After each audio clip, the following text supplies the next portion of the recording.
Welcome back to the Deep Dive. We're the place you come to really get under the skin of the most complex situations using those detailed source materials you share with us. That's right.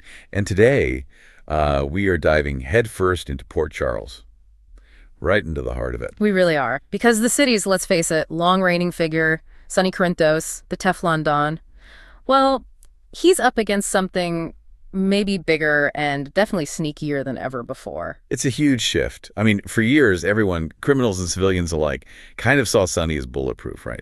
Untouchable by the usual methods. Yeah, he could handle a gunfight, a brawl, no problem. But the intel we've got suggests his current adversary, Jen Sidwell, has totally flipped the script. This isn't about a hit, not a straightforward assassination. No, what is it then? It's a frame job. Cold, calculated, meticulously planned. The goal isn't just to end Sonny, but to dismantle him legally, permanently. Okay, wow. A frame job. Let's really dig into that.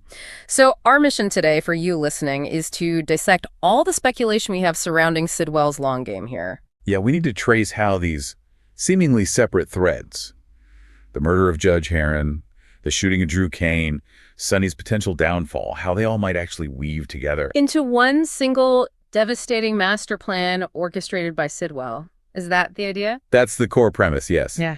The sources say Sidwell is, and I quote, done with the mob man once and for all. But crucially, he knows brute force hasn't worked. Right. Previous attempts failed. So he's apparently tossed aside the tempting idea of just killing Sonny. He's go for something more enduring. Which is? The goal specifically seems to be framing Sonny for major crimes, crimes he didn't actually commit. Like the judge's murder. Andrew's shooting. Potentially both, yes.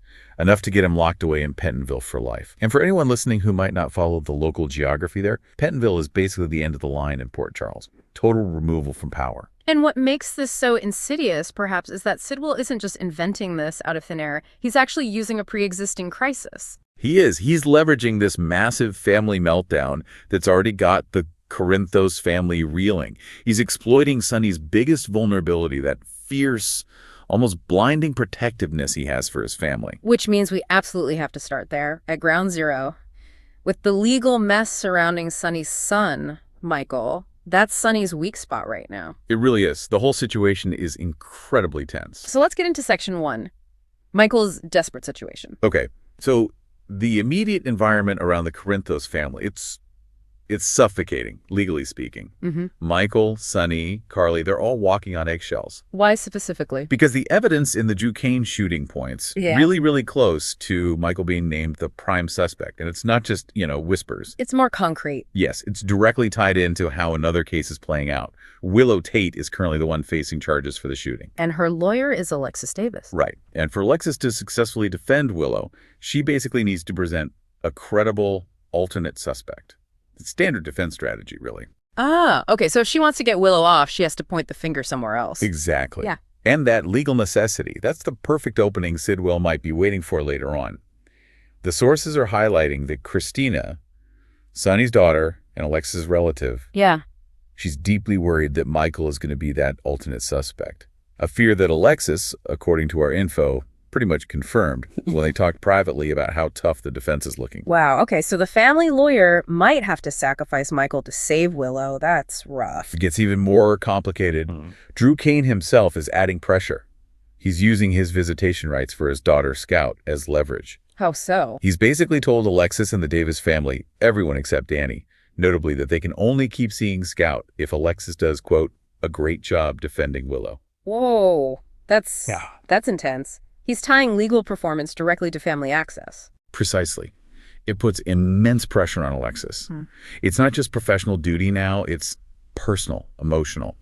It forces her to be laser focused on finding the real shooter, wherever that leads, even if it leads straight back to Michael. Okay, so the pressure cooker is on. And this feeds into the idea that Michael might have tried to cover his tracks. Yes, this is where the conspiracy theories really tighten up. There's pretty strong circumstantial evidence suggesting Michael planted the gun. The specific gun used in Drew's shooting planted it to frame Willow. That's the suggestion. But here's the twist. If Alexis proves Michael planted the gun, which she might need to do to defend Willow, that act itself could look really bad for Michael. Ow! Well, based on motive and opportunity, proving he planted the gun could strongly imply he was the one who shot Drew in the first place. Why else would he have the murder weapon and try to frame someone else with it? Right, that makes sense. It creates a catch-22 for the defense. And this brings us to what our sources are calling the crucial missing link. It's a huge hole in Michael's story. Okay, what is it? Michael has apparently told people close to him, like Jacinda, quite emphatically, that he didn't shoot Drew. He insists he's innocent. Okay. But if he didn't shoot Drew, how on earth did he know which gun it was? Edward Quartermain apparently had a huge collection. How did Michael know the specific weapon used in the shooting so he could plant that exact one in Willow's room? Yeah, that's a very good question. You wouldn't just randomly pick one and hope it was right. Absolutely not. It forces a really difficult conclusion. Either Michael is lying about being innocent, or the real shooter told him which gun it was. Maybe someone Michael is trying to protect. The knowledge of that specific gun pretty much has to come from being involved in the crime, or at least knowing who was. So his actions, planting the gun while claiming innocence, it makes his whole story seem shaky. Incredibly shaky, and very susceptible to manipulation. It creates the perfect crack in the foundation for someone like Sidwell to exploit. And Michael knows he's vulnerable, right? The lack of an alibi must be terrifying him. Oh, absolutely terrified. He apparently admitted, at least to some, that he did go to Drew's location that day. And crucially, with the intent to do something. Ooh, intent. Yeah. Even if he claims he changed his mind before he actually did anything, that intent establishes motive. And it puts him right there at the scene during the critical window, makes him look like the obvious suspect. Which explains the desperate measures he's taking now, this whole fake alibi operation. Exactly. It stems directly from that vulnerability. Initially, the plan was simpler. Just pay Jacinda, who's described as a soon-to-be ex-hooker, to say he was with her. A straightforward payoff for a false alibi. Right. But then he must have realized, or maybe someone advised him, that a simple cash deal wouldn't survive scrutiny, not under cross-examination in a major case. So he had to make it look more real. Much more real. Yeah. He's pivoted to this huge effort to make the fake alibi seem completely bulletproof, unassailable. And how's he doing that? He's trying to build credibility for Jacinda, essentially. The sources detail 3 specific steps he's taking, and they're pretty resource-intensive. Okay, what are they? 1, he's trying to help her reform her lifestyle, get her out of her previous profession. Okay. 2. 2, he's given her a legitimate job, a real position within the Quartermain family business sphere. And 3. 3, he's pretending they're in a genuine romantic relationship. Wow, that's building an entire false reality just to cover maybe an hour or 2 of time. The effort involved is immense. It really shows the level of desperation, and it's fascinating to look at it from Jacinda's side, too. Yeah, what's her take? Does she believe him? Well, initially, when he first proposed the idea, the sources say that she genuinely wondered if maybe he had done the shooting. Understandable. But it seems like he's managed to convince her he's innocent. And her willingness to go along with this elaborate scheme, it seems to be solidified by something very practical. Money. More money. Not just money. Benefits. Yeah. Specifically, health insurance. Health insurance. Yeah. It sounds mundane, but think about it. The sources note that people in her line of work almost never have access to things like medical or dental coverage. Right. That makes sense. So Michael offering her a stable, legitimate job with a full benefits package, that transforms the deal. It's not just a shady payoff anymore. It's a potentially life-changing opportunity for her. So he's buying more than just her cooperation. He's buying her genuine commitment to the story because it benefits her so fundamentally. Exactly. Makes her invested. It makes her testimony, when the time comes, likely seem incredibly sincere and authentic to a jury, even though the core premise, the alibi itself, is completely fabricated. So Michael's busy building this fragile fake reality. While completely unaware, it seems, that this entire crisis is setting the stage for Sidwell's real move. Which is to shift the focus away from Michael entirely. Yes. The sources strongly indicate that as the police investigation progresses, things are going to take a sharp, unexpected turn. Evidence will surface. Planted evidence. Presumably planted evidence. Yeah. And it won't point to Michael. It'll point squarely at Sonny Corinthos himself, implicating the historic kingpin, not just in the shooting, but potentially the judge's murder too, aiming to send him to Pentonville. That's the pivot. That's Sidwell's moment. That's the moment Sidwell seems to have been engineering all along. Okay, this brings us to Sidwell himself. We need to understand why. Why go to such extreme lengths? Section 2, Sidwell's deep-seated motives and past history. Right. To really get why Sidwell chose this nuclear option of framing Sonny, you have to look at the history. the vendetta. And a lot of it seems rooted in his son, Marco. Marco's involved? Deeply. Sidwell's whole strategy seems driven by Marco's rage and this need for permanent revenge. What's the catalyst? What started it? It's intensely personal. The sources say Marco was beside himself with fury, constantly telling Sidwell that Sonny had to pay for the death of his mother, Natalia. Sonny was responsible for Natalia's death. Well, that's Marco's perception. Factually, according to the source material, Natalia tragically drank and drugged herself to death. It was self-inflicted. But Marco doesn't see it that way. No. In his grief and anger, he fully blames Sonny for it. Maybe Sonny drove her to it indirectly, in Marco's mind, or maybe it's just displaced rage. But the point is, Marco holds Sonny responsible. And Sidwell feels he needs to act on that. It seems so. To keep Marco loyal, to perhaps manage Marco's own destructive impulses, Sidwell needs to deliver a consequence that satisfies Marco's sense of injustice, even if it means framing Sonny for something totally unrelated. Because Sidwell actually told Marco he'd handle it. Yes, he reportedly assured Marco that Sonny would be out of their way once and for all. But the key insight here comes from Sidwell's own admission. What's that? He apparently admitted that just killing Sonny is tempting. Tempting, but he didn't do it. Exactly. The fact that he acknowledges the temptation but chooses not to act on it suggests a strategic decision. He's realized a simple murder isn't the best option. Why not? Easier, surely. Maybe easier, but less effective long-term. Killing Sonny might make him a martyr, imprisoning him, disgracing him through the legal system he's always defied. That dismantles the legend. That removes the power base permanently. A life sentence is a kind of death for a man like Sonny, isn't it? Death of his power, his influence. Precisely. And this strategy, this preference for legal destruction over physical elimination, it likely evolved because his earlier, cruder methods failed. Right, the history. There were prior attacks. Yes, the sources mentioned previous escalations. There's speculations Sidwell was behind the bombing of Sonny's penthouse. Which obviously didn't kill him? No. So that high-impact direct assault failed, which likely pushed Sidwell towards more subtle, systemic approaches like this frame job. And wasn't there another major incident? Something involving a fire? Yes, the bar arson and the kidnapping that followed. This seems to have been a really pivotal moment in Sidwell's thinking. He burned down Christina's bar. Christina, Sonny's daughter. Another attack aimed at the family. Clearly. But the details around the fire itself are disturbing, especially Christina's behavior. What happened? Apparently, she wasn't even supposed to be in the bar when the fire started. And initially, the exits, front and back, were clear. She could have easily escaped. But she didn't. No. The sources describe her just standing there, staring into the flames, almost like she was about to let herself burn to death. That's incredibly dark. It speaks to the toll Sonny's life takes on his kids. It really does. And it creates vulnerabilities, openings for enemies. But then Marco, Sidwell's son, did something unexpected. What? He ran into the burning building and rescued Christina, saved her life. A heroic act. You'd think that might actually ease tensions, maybe.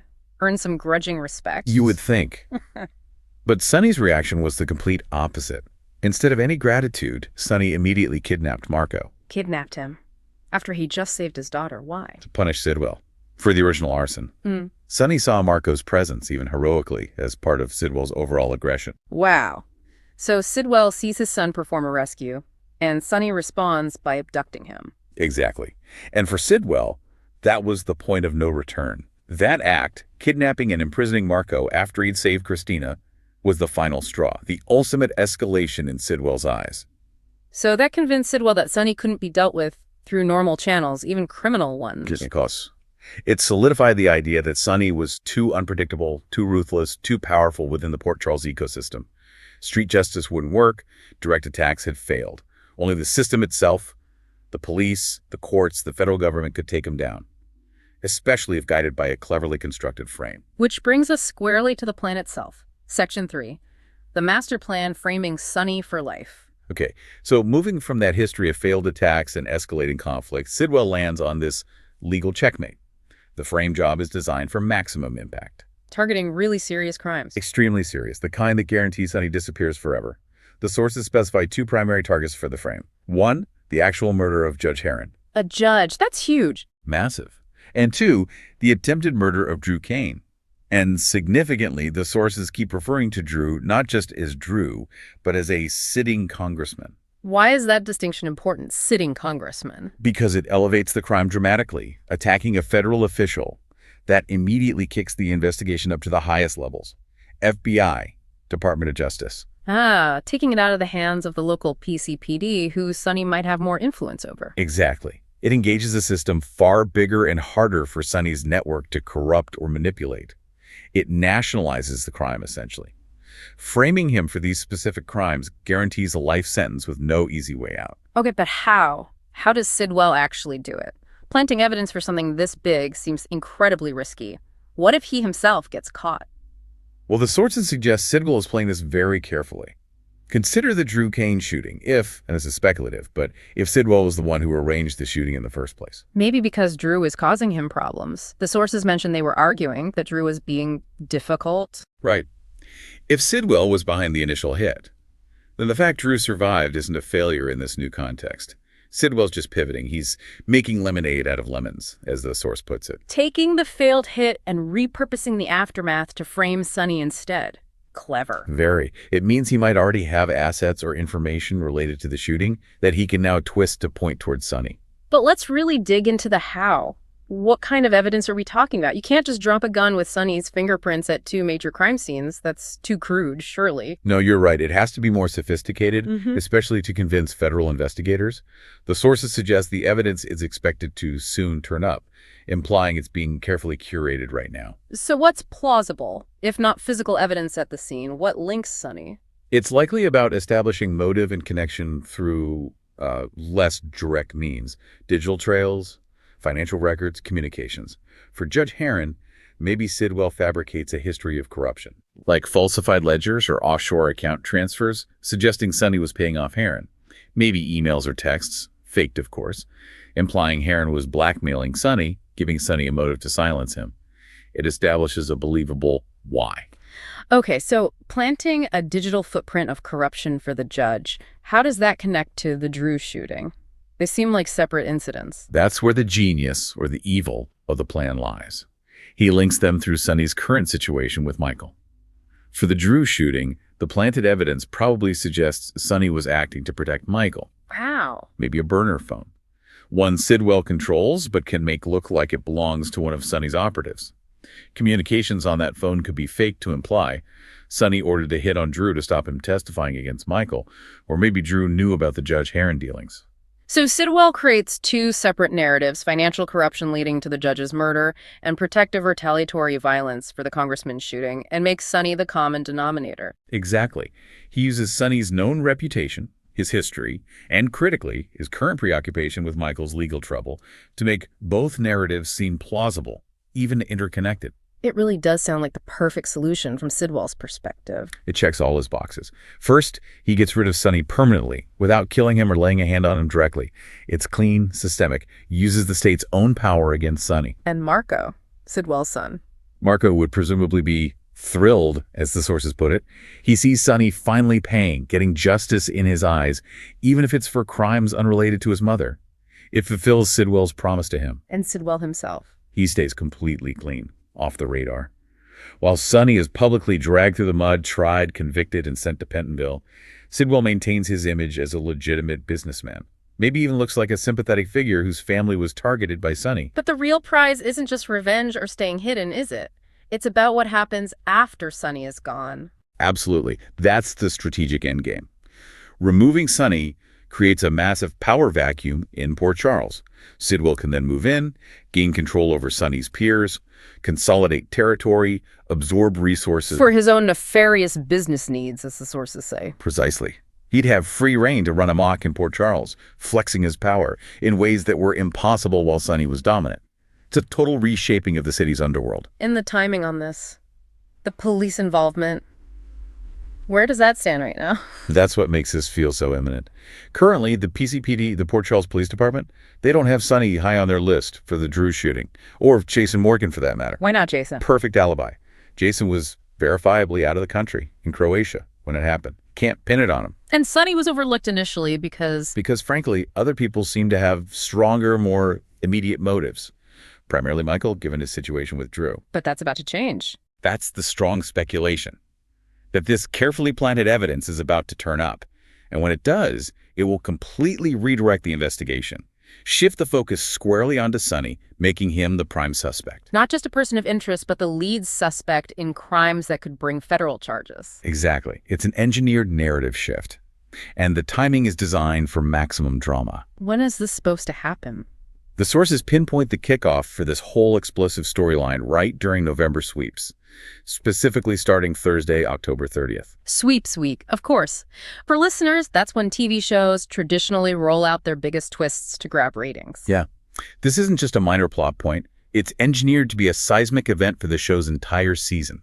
A catastrophic upheaval. Okay, so the plan is intricate, the timing is strategic, but Sonny is no fool. He's survived decades by being paranoid and anticipating threats. Why wouldn't he see this coming? This leads us to Section 4, Sonny's critical blind spot. This is maybe the most crucial part of why Sidwell's plan might actually work. It exploits Sonny's psychology. He's making a fundamental error in threat assessment. He's misreading the threat. How so? Right now, Sonny is suffering from extreme tunnel vision. The sources say he's hyper-focused on protecting Michael. That mission is consuming all his attention, all his resources. It's a distraction. A massive distraction. His focus is entirely internal, on shielding his son from the local fallout of the Drew shooting. He's not looking outward at the perimeter where Sidwell is maneuvering systemically. But surely Sonny knows Sidwell is dangerous. He must suspect something. Oh, he knows Sidwell is an enemy. He probably suspects Sidwell and Marco are up to something, despite any occasional pleasantries or attempts by Sidwell to smooth things over. But Sonny is misreading the kind of threat Sidwell represents right now. What does Sonny expect? He expects what he knows. He expects violence. He thinks Sidwell will just straight up try and kill him. You know, a sniper attack, a car bomb, an ambush on the street. That's the world Sonny operates in. He's looking for a bullet, basically. Basically. He's not anticipating a complex legal strategy involving framing him for the murder of a judge and the attempted murder of a congressman. He's not expecting the weapon to be planted evidence, falsified documents, and legal prosecution. He's prepared for street warfare, not courtroom warfare orchestrated from the shadows. Precisely. He doesn't believe his enemies are capable of or would choose this kind of sophisticated systemic attack. He's looking for the hitman, not the evidence fabrication expert working with a corrupt lawyer or official. And the results of this blind spot. The sources predict it will be devastating. Sonny and the entire Corinthos family are expected to be completely blindsided when this hits. Just totally unprepared. Totally. When the police, possibly even federal agents, show up with warrants based on what looks like compelling evidence, even though it's fake, the whole organization will be caught flat-footed. They won't have defenses ready for this kind of assault. And this leads to something really tragic, potentially. Something mentioned in the sources about Sonny himself. Yeah, this is the detail that really stands out. It's called the possibility of surrender. And it's rooted entirely in Sonny's own conscience, his guilt, and his unwavering devotion to Michael. What is it? Despite Sonny's outward confidence and loyalty, deep down, the sources suggest he's unsettled about Michael's role in the shooting. He is not convinced Michael is innocent. He actually suspects his own son might have done it. He suspects it's a possibility, yes. He doesn't have absolute faith in Michael's innocence. Okay. So what's the implication if Sidwell's frame job works? If the evidence looks solid against Sonny? The devastating implication is Sonny might not fight back. Not fully. The sources suggest Sonny may actually do the time if he thinks Michael did the crime. Wait, he'd plead guilty? Or just not defend himself properly? He'd go to prison for life for something he didn't do to protect Michael from something he might have done. That's the potential scenario. It's the ultimate checkmate Sidwell might achieve, perhaps without even realizing the depth of it. Sonny, burdened by his own past and his overwhelming need to protect his children, might choose to sacrifice himself. He'd prioritize Michael's freedom, even potential freedom from guilt, over clearing his own name against Sidwell's setup.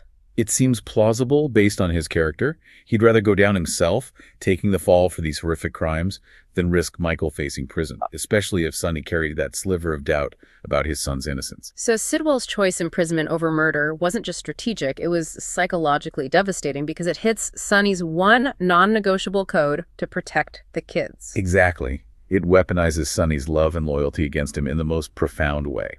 It turns the family bond, the thing Sonny values most, into the bars of his own potential cage.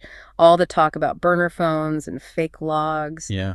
It all comes back to Michael. Michael is the leverage, always has been, perhaps. Sidwell just found the most effective way to use it. Okay, let's wrap this up then. Let's summarize for everyone listening. Right. So we've traced this incredibly complex strategy. You've got these three critical plot lines converging, creating a perfect storm aimed at taking Sonny Corinthos off the board for good. First, there's Michael. His desperate situation, the planted gun, that huge question mark over how he knew which gun it was, the missing link.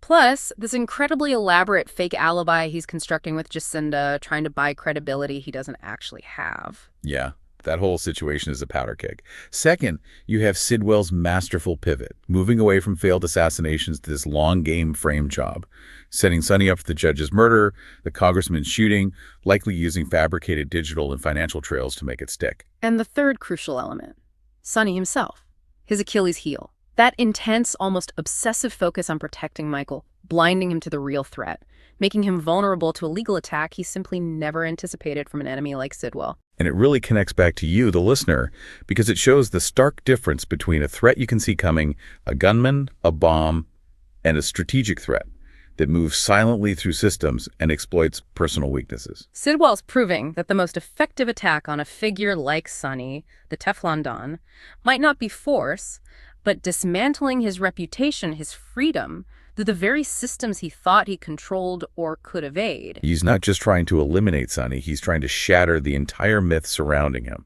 Which leads us to that final, really provocative question to leave you with. Sidwell's plan is audacious, framing the city's top crime boss for murdering a judge and trying to kill a congressman. It's huge. Huge risk, huge stakes. But given that truly shocking possibility we discussed that Sonny might actually allow himself to be imprisoned, might take the fall to shield Michael, does that make Sidwell's plan, the choice of imprisonment over murder, the single most devastating attack Sonny has ever faced, more successful, more permanent than any bullet could ever be? It's a chilling thought, isn't it? A bullet ends a life. But seeing the great Sonny Corinthos locked away in Pentonville, his empire crumbling, his name disgraced, possibly while his son lives free, but carries the secret burden of that sacrifice. That's not just an end, it's a complete erasure of his legacy, a tragedy orchestrated through his own deepest loyalties. A devastating irony. We'll let you ponder that scenario. Thanks for joining us for this deep dive.